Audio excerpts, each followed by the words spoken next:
Now, sir, the department has issued multiple notices for repairs, sir.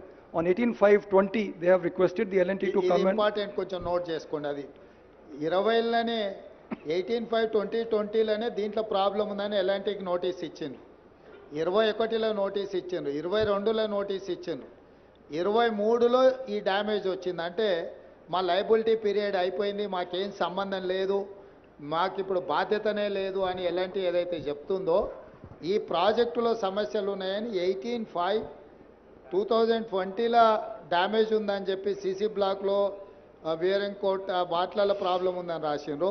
17/2/2021లో మళ్ళీ problem ఉంది, దీన్ని maintain చేయాలని చెప్పి వాళ్ళకి లెటర్ రాసిండ్రు.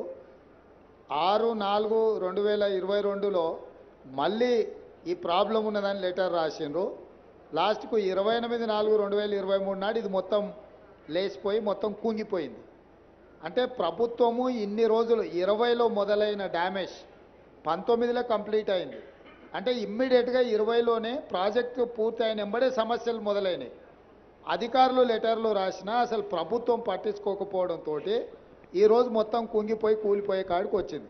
ఇప్పుడు సింపుల్గా మేము దిగిపోయినాం కాబట్టి మాకేం బాధ్యత లేదని కేసీఆర్ చెప్తున్నాడు, మా లయబిలిటీ పీరియడ్ అయిపోయింది కాబట్టి మాకేం సంబంధం లేదని ఎల్ఎన్టీ చెప్తుంది. కట్టిన సంస్థ, కట్టిపించిన పార్టీ రెండు ఇక మా కాలం చెల్లిపోయింది, ఇంకా మేము వెళ్ళిపోయినాం, మేము ఇంటికి పోయినాం, ఇంకా మీ ఇష్టం మీ కర్మ అని చెప్తున్నారు. ఇది దీని సారాంశం. Sir, they are requesting